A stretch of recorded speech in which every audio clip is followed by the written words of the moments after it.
hacerse eh, pequeños cuestionarios en el aula virtual. Pero esto es un poco más difícil poderlo hacer porque no se puede evaluar. Incluso los exámenes parciales, ustedes ya deben saber que hay mucha controversia en cuanto al uso de al manejo del aula virtual en cuanto a los exámenes, ¿no? Sobre todo porque ha habido casos de exámenes múltiples, de plagios, de sustitución de personas cuando dan el examen.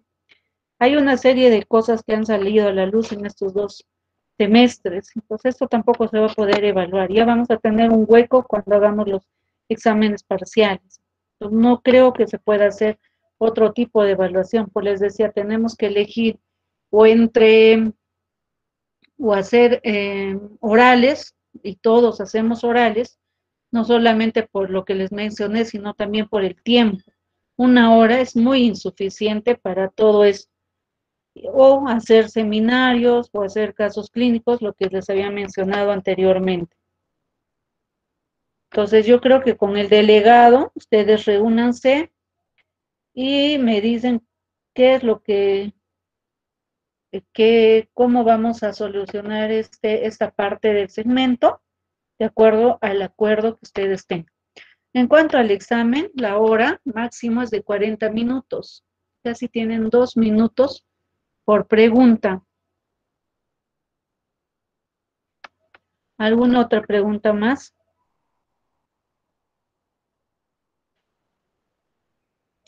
Cuando Doctora, demos buenas el tardes. examen vamos a estar conectados por el aula virtual, porque es la única forma de hacer el control y vamos a estar con la cámara encendida. En cualquier momento yo les puedo decir, a ver, Iván, muéstrame tu ambiente, muéstrame lo que estás haciendo, ¿no? Si se detecta algún tipo de cosa irregular, pues van a tener que ser sancionados. Porque ya han habido, no porque uno desconfíe, nadie empieza desconfiando, sino por todos los antecedentes que han habido los semestres anteriores y que han generado mucho conflicto.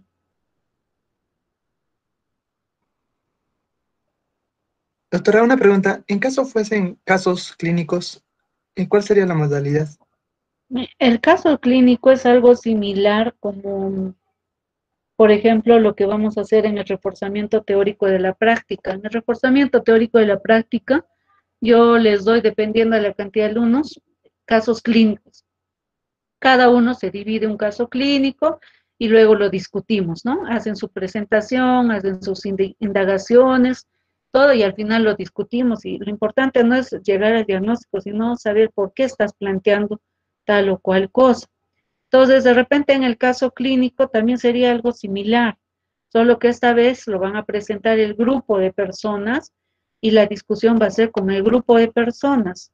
En el caso clínico pueden haber, digamos, 5 diagnósticos, y todos los 5 diagnósticos ustedes tienen que dominar, tienen que saberlos, porque yo les puedo preguntar, ¿por qué estás planteando enfermedad inflamatoria intestinal? A ver, háblame tú de la fisiopatología. O de repente, a ver, ¿por qué estás planteando reflujo gastroesofágico, no? Todo lo que ustedes planteen ahí, tienen que saber, tienen que dominar para que al final pueda ser una discusión interesante y podamos defender lo que ustedes están planteando. Había una pregunta. Dice, Doctora, en caso sea seminario, caso, ¿de cuántos integrantes? Ustedes son 49. Son 5 grupos nada más. 5 grupos, entonces serán pues 9 grupos, 10 grupos, 5 grupos de 10 y uno de 9.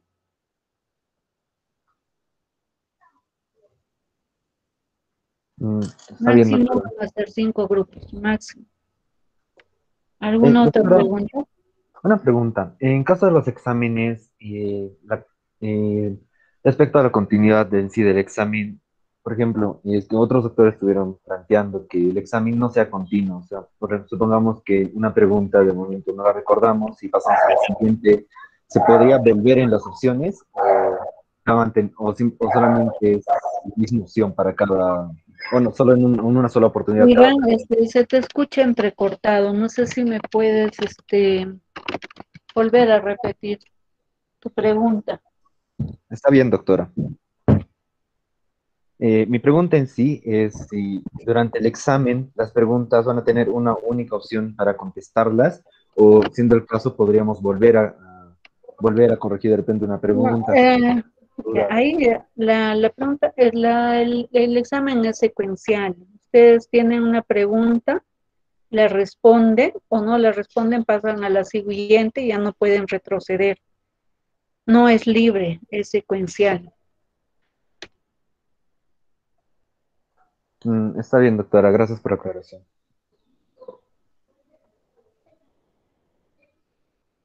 ¿Alguien más?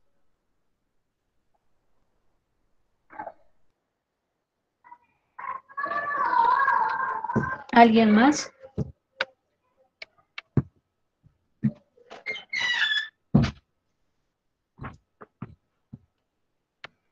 A ver, si no hay más preguntas, vamos a continuar con la clase el día de hoy.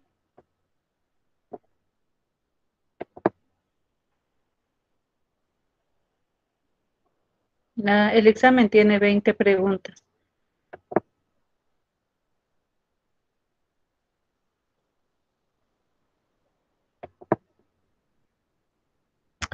Ya, como la gran mayoría de ustedes está llevando por primera vez el curso, es importante que sepamos de qué estamos hablando, ¿no? ¿Qué es lo que vamos a desarrollar en todo este segmento, en toda esta fase que nos ha tocado desarrollar?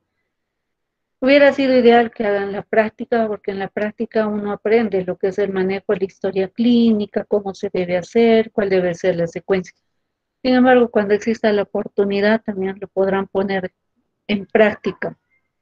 Cuando nosotros hablamos de semiología, semiología es una ciencia que va a estudiar los signos y síntomas. Y hay que tomar en cuenta acá dos cosas importantes. ¿Qué síntoma? Es aquello que el paciente, es la sensación subjetiva, lo que el paciente refiere. Y signo es aquella manifestación objetiva, lo que ustedes van a poder determinar en el examen físico. A eso se llama signo. Pueden existir síntomas que a la vez sean signos. Por ejemplo, que el paciente refiere a dolor abdominal, que le duele la barriga, en la boca del estómago, y nosotros al explorar, hacer el examen físico, también hemos identificado el dolor. Entonces, ese síntoma también ha sido un signo a la vez, ¿no? Entonces, eso es importante que nosotros debamos distinguir. Síntoma es una manifestación subjetiva dada por el paciente y signo lo que nosotros percibimos en el examen físico. Cuando nosotros hacemos una historia clínica, la historia clínica tiene dos partes importantes. Una que es la anamnesis, ¿no? Y otra que es el examen físico. Sin embargo, dentro de la anamnesis vamos a contemplar varios datos importantes, los datos generales o los datos de filiación, el motivo de consulta por el cual está viniendo actualmente el paciente, la enfermedad actual, hábitos alimentarios, hábitos personales, ginecológicos y familiares. Dentro de los datos generales o datos de filiación, tenemos que contemplar todos estos parámetros. A veces pareciera que es una cuestión de relleno en la historia clínica, pero no es así. Que cuando nosotros queremos plantear un diagnóstico, nos fijamos precisamente en estos datos generales. Nos fijamos en cuántos años tiene. Si es una persona joven, es muy distinto a que es una persona adulta. Por ejemplo, viene una paciente, un ejemplo clásico, ¿no? Una chica de 32 años que dice que cuando come, pues le arde la barriga, se le hincha la barriga, tiene llenura precoz, eh, saciedad precoz, como un cuadro dispéptico, pero tiene 30 años. O viene otro paciente que tiene 80 años y el paciente tiene los mismos síntomas que la chica. Pero yo en la señorita que es joven, yo no voy a pensar pues en ella en algo maligno, ¿no? Voy a pensar que de repente es una dispepsia por helicobacter, una gastritis probablemente. Pero en este señor de 80 años, yo no voy a pensar que en este señor de 80 años pues tenga dispepsia a su edad. La primera posibilidad es que este señor tenga un cáncer gástrico. Entonces, la edad acá juega un papel importante. Hay enfermedades que se van a dar en edades más jóvenes y otras en edades más adultas. Otro ejemplo clásico, por ejemplo, es la hepatitis. La hepatitis tipo A se presenta en gente, en niños, hasta los 18 años. Hepatitis tipo B, C, D, se presenta en gente más adulta, ¿no? Entonces, si yo tengo un paciente que tiene síntomas de hepatitis viral, entonces voy a plantear mi presunción diagnóstica dependiendo al grupo etario. El sexo también es importante. Hay enfermedades propias del varón y enfermedades propias de la mujer. Por ejemplo, la hepatitis autoinmune.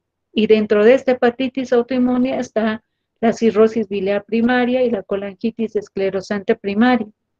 Cuando hablamos de cirrosis biliar primaria, esta es más frecuente en la mujer y la colangitis esclerosante primaria es más frecuente en el varón.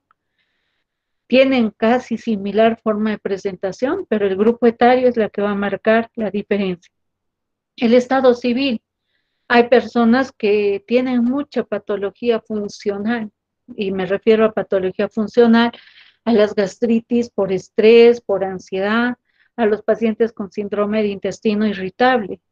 Y estos pacientes generalmente se encuentran pues en cuando hay una carga emocional bastante fuerte, por ejemplo, en las personas que están afrontando un proceso de divorcio, ¿no?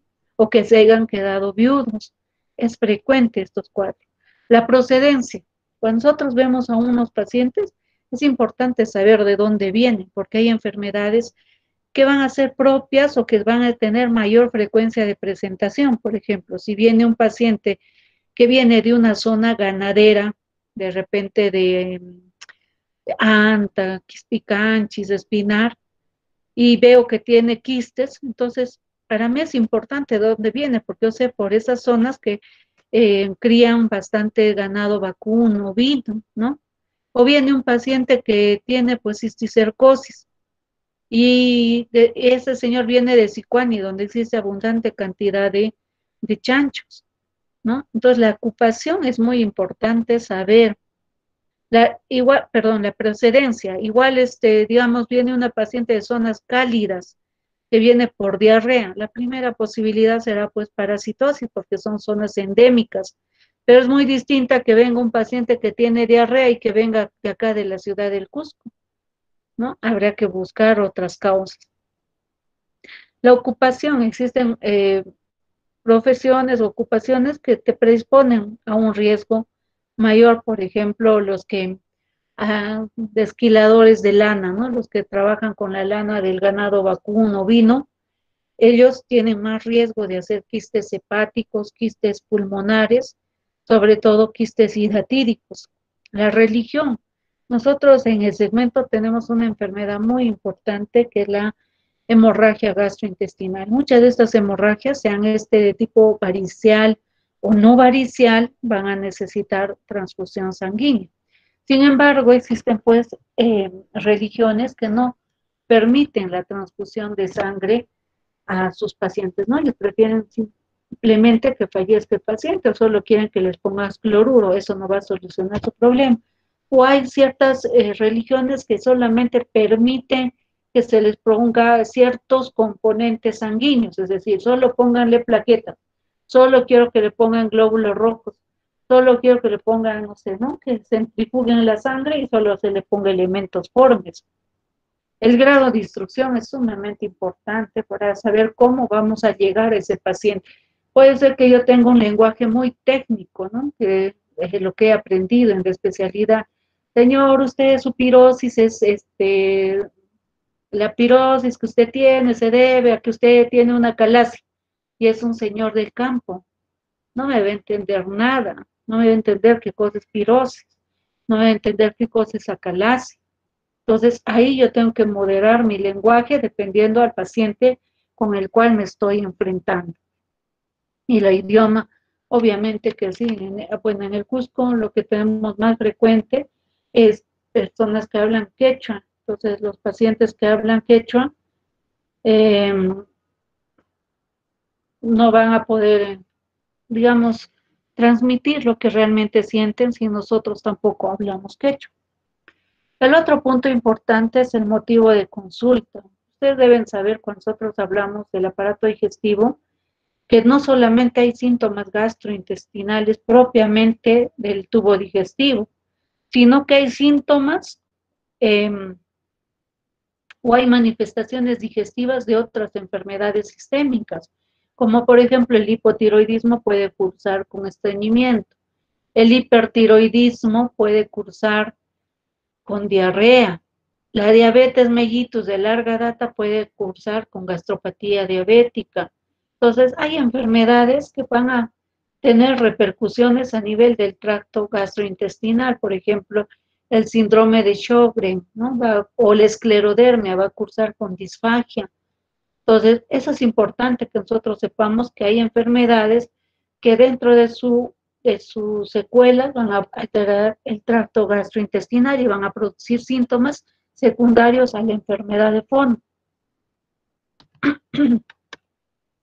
Este cuadro es más o menos para que ustedes sepan cuáles son los síntomas gastrointestinales más importantes. Dentro de estos síntomas gastrointestinales tenemos, por ejemplo, la disfagia. La disfagia es la dificultad al paso de los alimentos, que es un poco distinta a la odinofagia. La odinofagia es el dolor al paso de los alimentos. En cambio, la disfagia puede ser esofágica, es decir, que el paciente llega a pasar el alimento, pero siente que se atasca en la parte media. O puede ser orofaringia, generalmente por problemas neuromusculares, donde el paciente no logra pasar el alimento y al momento de querer pasar el alimento, el paciente se atora, se atraganta, empieza a toser, se asfixia, a eso se llama disfagia orofaringia. Las regurgitaciones simplemente vendrían a ser el retorno del contenido ácido del estómago hacia el esófago distal, muy distinto de la pirosis, porque la pirosis es el ardor, no es el retorno, es el ardor retroesternal, con ascenso retroesternal que llega hasta la base de la boca y que esto se llega hasta la base de la boca y es un dolor intenso, a eso se llama pirosis. No es a la regurgitación, sino a ese dolor retroesternal que llega hasta la boca después de haber ingerido alimento.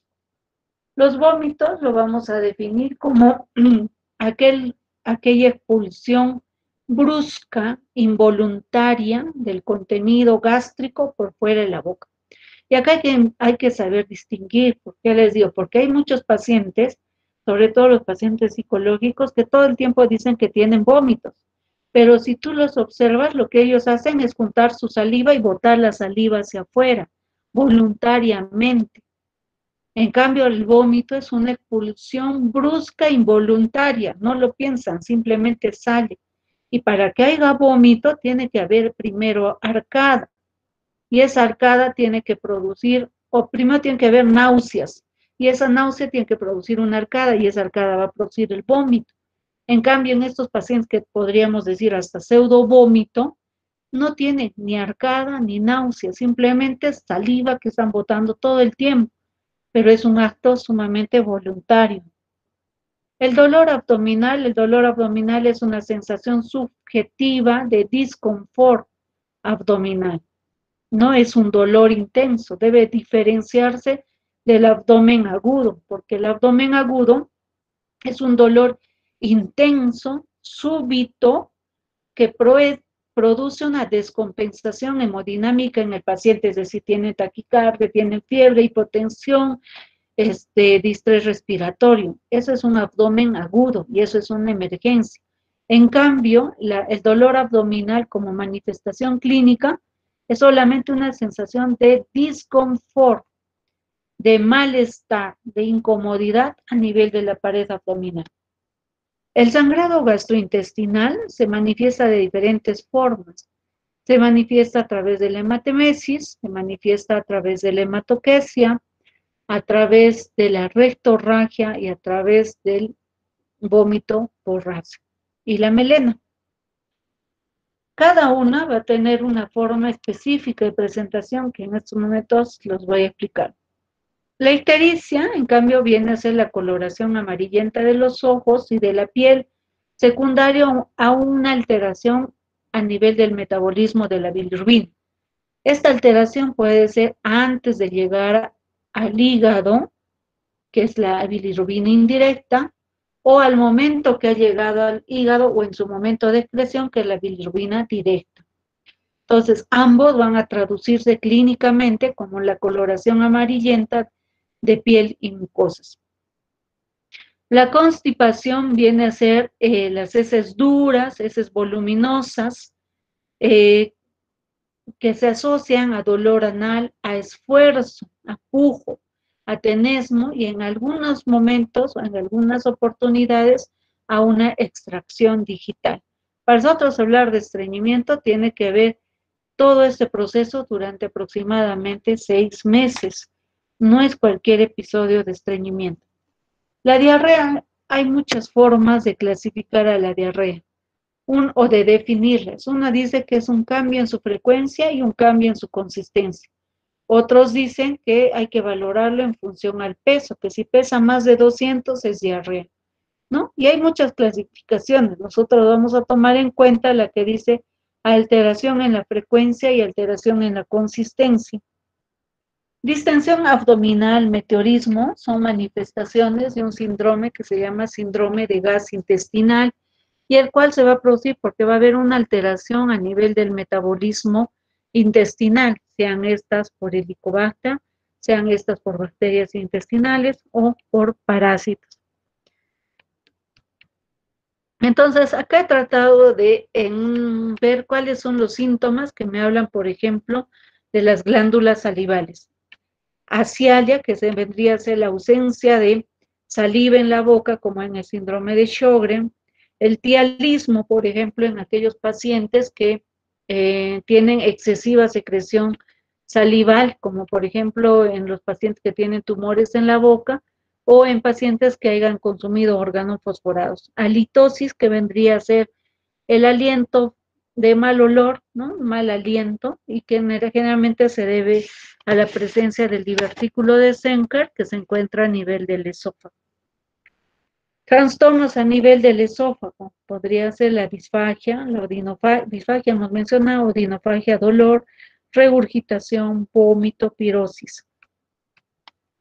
Trastornos a nivel del estómago, el ardor epigástrico o epigastralgia, náuseas, vómitos, hemorragia, regurgitación. Trastornos del intestino, el dolor abdominal, diarrea, constipación, tenesmo, encopresis. ¿Qué es encopresis? La encopresis es un trastorno psicológico que se produce en niños y que puede durar hasta la edad de 14, 15 años y que se manifiesta por la eliminación involuntaria de las heces. Generalmente esto obedece a problemas psicológicos. Entonces, acá nuevamente disfagia, lo que hemos mencionado, pirosis, regurgitación, vómitos, ictericia. Síntomas gastrointestinales como hematemesis, melena, enterorragia, rectorragia. Enterorragia puede ser como hematoquesia. Entonces vamos a hacer algunas diferenciaciones. Por ejemplo, la hematemesis se define como la expulsión, es un vómito de sangre. Si es vómito, tiene que haber náusea, tiene que haber arcada, ¿no es cierto? Entonces, es la expulsión de un contenido hemático involuntario fuera de la cavidad bucal.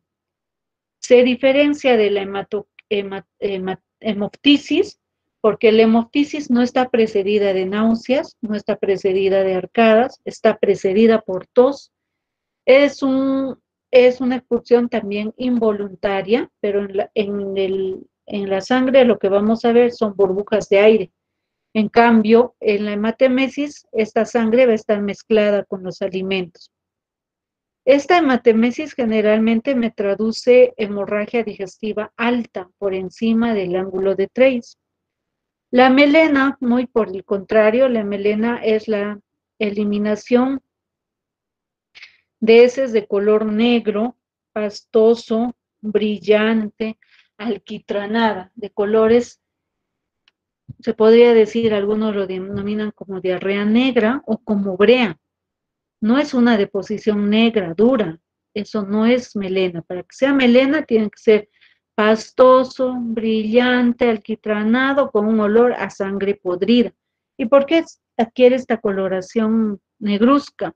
Porque generalmente durante todo el tracto gastrointestinal existen bacterias, existen parásitos que van a empezar a metabolizar la sangre. Y al metabolizar la sangre se va a producir una translocación bacteriana. Esa translocación bacteriana es lo que les va a dar ese olor intenso a la melena. La hematoquesia, muy por el contrario, traduce, es una deposición mezclada con sangre de color rojo viva, con o sin presencia de coágulos, y que me habla pues de un sangrado gastrointestinal bajo.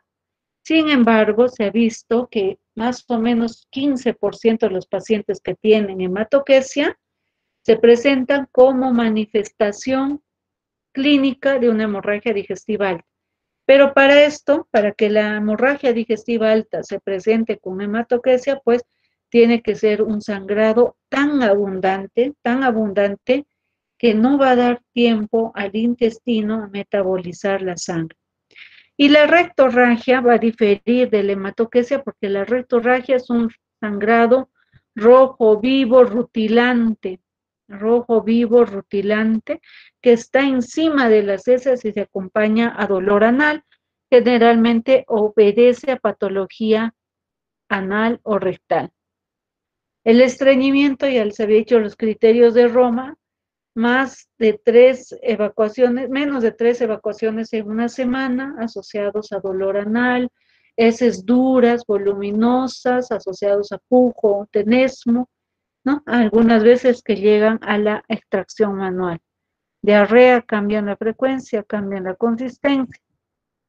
Dolor abdominal, manifestación subjetiva de disconfort, de malestar, de incomodidad en la pared abdominal. Cuando nosotros hablamos de dolor abdominal, tenemos que indagar sobre estas 9 características, preguntarle dónde apareció, dónde se localiza ahora, cuál es la intensidad, es un dolor tipo ardor, es un dolor tipo cólico, dónde se irradia, existe alimento, medicamento, posición antálgica que lo alivie, cuál es la periodicidad, cada cuánto tiempo se produce esto, cómo evoluciona en el tiempo y qué síntomas concomitantes tiene.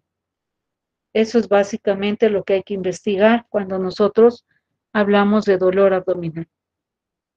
Existen manifestaciones sistémicas que también nos hablan de problemas gastrointestinales, como por ejemplo la astenia, la dinamia, la falta de apetito o que este paciente esté perdiendo peso de forma inexplicable, más del 10% de su peso corporal. Esto me estaría traduciendo que hay problemas de tipo neoplásico a nivel del tracto gastrointestinal. El otro aspecto que hay que evaluar es la enfermedad actual. Entonces nosotros tenemos que preguntarle al paciente por qué está viniendo ahora, por cuál es el motivo, razón por lo cual está acudiendo ahora. No, puede ser que este señor pues tenga estreñimiento toda su vida, desde sus 10 años tenía estreñimiento y a los 50 años está acudiendo a la consulta. Pero, ¿por qué está viniendo si en 40 años no ha venido a una consulta? Está viniendo porque ese estreñimiento ha empeorado, porque ese estreñimiento ha hecho que tenga rectorragia. Entonces, el motivo de consulta actual será pues la rectorragia, o sería el estreñimiento, pero empeorado en los últimos días. Ese es el motivo de consulta. Y obviamente cuando nosotros hacemos el relato de la enfermedad, tenemos que empezar a relatar de atrás hacia adelante, desde donde empezó hasta el momento actual, de forma ordenada, de forma cronológica. Hay que individualizar cada síntoma, hay que explorarlo en toda su extensión. No es poner la historia clínica del paciente, viene por dolor abdominal, náuseas y vómitos. Con eso tú me estás diciendo que el señor puede tener gastroenterocolitis, con eso me puedes decir que el señor puede tener un tumor, que puede tener cualquier cosa. No hemos logrado nada con eso. El 80% del diagnóstico está en una historia clínica, en la primera parte, bien hecha. El examen físico solo me va a ayudar a corroborar lo que yo ya estoy planteando. Entonces, ¿cómo debe ser hecha una historia clínica? Como ustedes ven ahí, de forma clara, de forma precisa, detallada, ordenada, cronológica, de atrás hacia adelante. Cada síntoma relatado de forma cronológica en el orden que fueron apareciendo hasta el momento actual, de forma detallada, individualizando cada uno de los síntomas. Los hábitos alimenticios es importante en nuestro segmento porque casi la gran mayoría de patología que vamos a ver en consulta externa, que son gastritis, dispepsia, úlcera, estreñimiento, diarrea, se deben a problemas en los hábitos alimenticios. Entonces hay que investigar cómo come, cuántas veces al día come, qué cosa come, eh, los horarios de sus comidas, si se da tiempo para masticar sus alimentos, si come en la casa o come en la calle, ¿no? Eso es importante. ¿Qué cosa contienen sus alimentos? Si todos los días come su chicharrón o su pepián de cuy, obviamente va a tener pues problemas gastrointestinales. Habrá que orientarle en cómo debe ser la orientación, la distribución de comida en un plato. Antecedentes personales, si tiene otro tipo de enfermedades, si consume fármacos y si tiene antecedentes de otras enfermedades gastrointestinales. También es importante preguntarle sobre sus hábitos patológicos, ¿no? Si sufre enfermedades primarias, si hay enfermedades en la familia de tipo cáncer o de enfermedades de tipo hereditario. En las mujeres es importante preguntar los antecedentes ginecológicos. Toda mujer en edad reproductiva no se, no se debe pensar que está embarazada hasta demostrar lo contrario, si es que viene por dolor abdominal. Toda mujer con dolor abdominal que viene en edad reproductiva, debemos sospechar embarazo hasta demostrar lo contrario. Antecedentes familiares, ¿no? Y en antecedentes ginecológicos es importante una patología que es el NM de ovario, la neoplasia o el cáncer de ovario que se presenta en gente joven. Estos pacientes suelen debutar con cuadros de asitis no hipertensiva.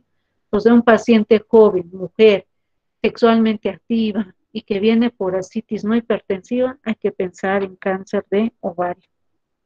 Antecedentes familiares, antecedentes ambientales, son muy importantes para nosotros determinar el diagnóstico de este paciente. ¿Tuvieran ustedes alguna pregunta, duda, comentario?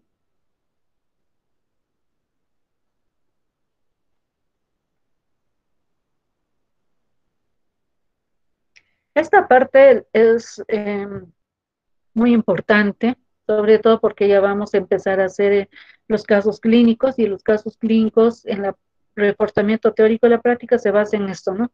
En cómo hacer una historia clínica, cómo debemos preguntar, qué importancia tiene cada dato de la historia clínica. Entonces, eso es importante. En la segunda parte, les había dicho, la historia clínica está comprendida de dos partes. Una parte que es los datos generales o la parte de la afiliación y la anamnesis, perdón, y la segunda parte que vendría a ser el examen físico. Pero la gran mayoría de los datos se van a adquirir en la parte de la anamnesis. Con eso ya podemos plantear un diagnóstico. El examen físico me va a ayudar a corroborar lo que estoy planteando. Si no tienen preguntas, supongo que los grupos de práctica recién se van a formar, ¿verdad? ¿O ya están formados? Recién se están formando, doctora. También está a la espera de todos los alumnos que se van a matricular en fecha eh, extemporánea y además los alumnos de las becas. Así que las prácticas todavía no van a empezar de inmediato. ¿No van a empezar el lunes la práctica? Mm, Bueno, justamente estaba conversando con el doctor Renan que se empiecen el día miércoles, debido a que las matrículas van a ser extemporáneamente hasta el martes, fecha límite.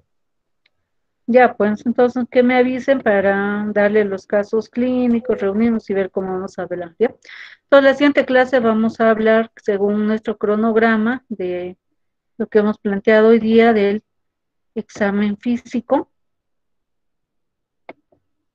y después vamos a hablar síntomas gastrointestinales Y cuando estén todos matriculados, sí me gustaría hablar sobre un tema importante en el contexto del COVID, que son las manifestaciones digestivas del COVID, por si en vuestra casa hay algún caso, se presenta algún caso en vuestros familiares, qué es lo que debemos hacer, cómo debemos actuar. Entonces, nos vemos la próxima clase a las 2 de la tarde el próximo sábado.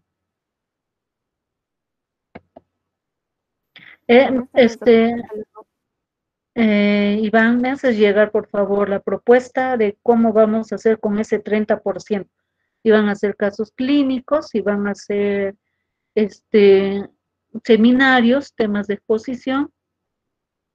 En el seminario, tema de exposición, la mitad expone y la otra mitad responde preguntas. Ambos tienen nota. O van a ser orales, ¿ya? Ponte de acuerdo con tus compañeros y me avisas para ponerlo en actas. Buenas tardes, chicos. Nos vemos la próxima semana.